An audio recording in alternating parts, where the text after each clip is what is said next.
Well, hello everybody. Today we're going to cover a topic that has gone underappreciated and what unfortunately most people can identify with in society. And that's anxiety. And over the last few days, I went over some research regarding the gut microbiome. As you guys know that have been following me doing the UTC, many of you are familiar with the gut microbiome, the research, and various ways that we have addressed this over the years. However, one of the things that we have to be aware of is as hospitalizations continue to rise from COVID and its new variants, one of the things that we're seeing in the literature, very interestingly, is one of the highest predictors is anxiety. It's an anxiety disorder. So while obesity remains number one, we're starting to see that anxiety disorders are one of the most predictive things that we're seeing when a person comes into a hospital. And why might that be? Why is that a big deal? What does it have anything to do with the gut microbiome? Well, let me tell you first that something like GERD, gastric reflux, many of you are familiar with this topic, because one of the things that we've talked most about over the past year and a half is specifically digestion issues. And if there's one thing that people can identify with, it's acid reflux. And one of the things that people do is they take a whole bunch of Tums, they take proton pump inhibitors from their doctors, and over time this makes things worse, not better. We have to address the issue. But one of the things that we know about things like GERD, this gastric reflux disorder, is it affects people a lot at night, because what happens is they eat dinner and then they go and lay down, and then that food starts to kind of come up on them. They may Google what's going on and they may see it, and they don't want to take medicine, they don't want to go to the doctor, they don't want to address the real underlying issues like we do. But what's going to happen there is they're going to create anxiety for themselves. Like every time it's time for bed, every time it's time to sleep. Remember, it is your rest and digest system. And one of the things that we know about GERD, for example, like so here is a digestive disorder that is then causing anxiety.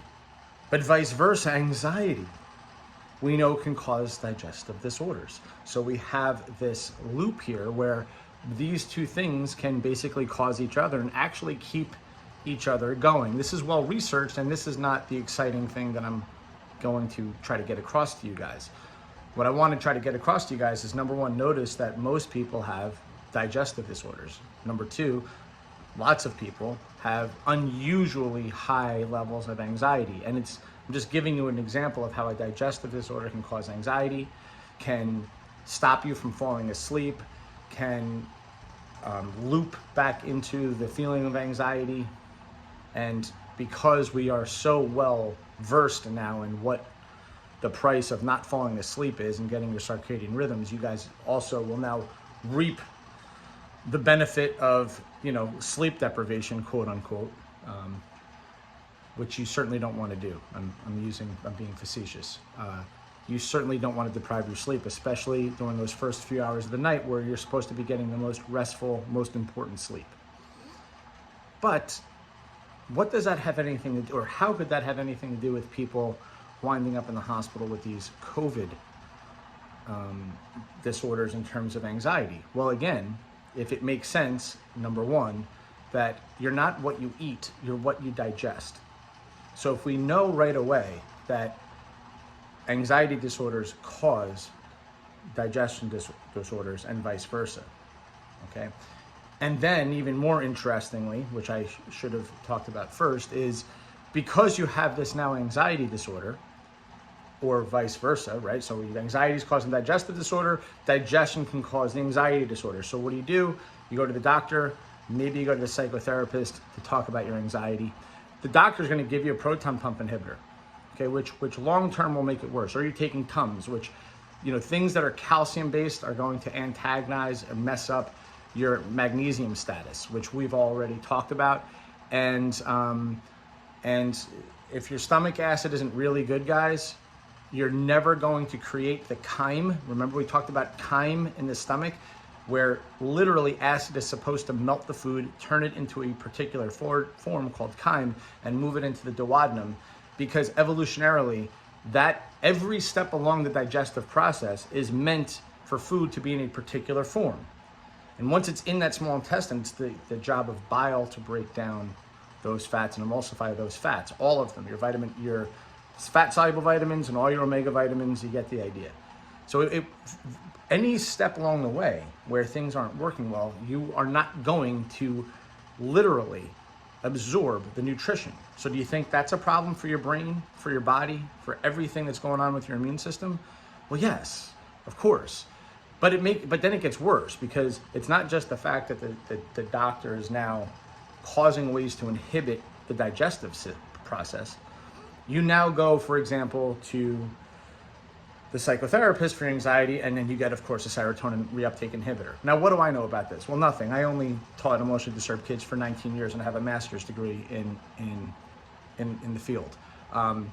So I have dealt with hundreds and hundreds of kids with anxiety disorders, and I see what the results are. I know what their digestive problems are, all of them.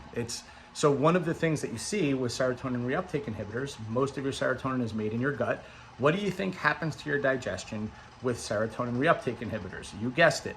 Okay, so we cause this perpetual problem because we're chasing our tail. And then we wonder, well, why are these people showing up in the hospital with digestive disorders? It's because anxiety is this secret thing that's like killing all of us. And then the way that it gets treated is even worse. And guess what? All of this has to do with the topic that we started the other day, which is your gut microbiome. Because what we do see is that there is a communication channel between your gut and your brain, that they really do speak to each other. And it's happening through the vagal nerve, your rest and digest system, your parasympathetic system. So it is extremely predictable. We see people that are high anxiety, what microbes we may see in their stool compared to others. And just like we discussed the other day, how your gut microbiome will be very predictive of the foods that you're eating, highly refined carbs, sugar, etc. Your gut will reflect what you eat, but so will your overall well-being, whether anxiety or depression. We see that the gut microbiome, we talked about like the rainbow spectrum, but now we're talking about it emotionally as well. We see it. So can we do things like take probiotics? Well, the answer is it's still being studied. It seems to be helpful for some, but the particular strands matter. How it's packaged matters. And the other, like how you take them matter, meaning on an empty stomach, the time of day, making sure you're not eating a whole bunch of prebiotics before you take the probiotic. There's a bunch of things that you need to know about taking a probiotic before you just swallow it. But what you could do is go back and listen to those first 30 days, because you will change your gut microbiome by doing away with the highly refined carbs, the sugars, starting to titrate your fiber up, adding more protein, moving your body, exercising. You get it, all right, guys? So just some thoughts to think about, all right? Because we're going to keep hearing the narrative in the media, which has it been encouraging news about what's going on, or have you been just like, isn't it just constant anxiety?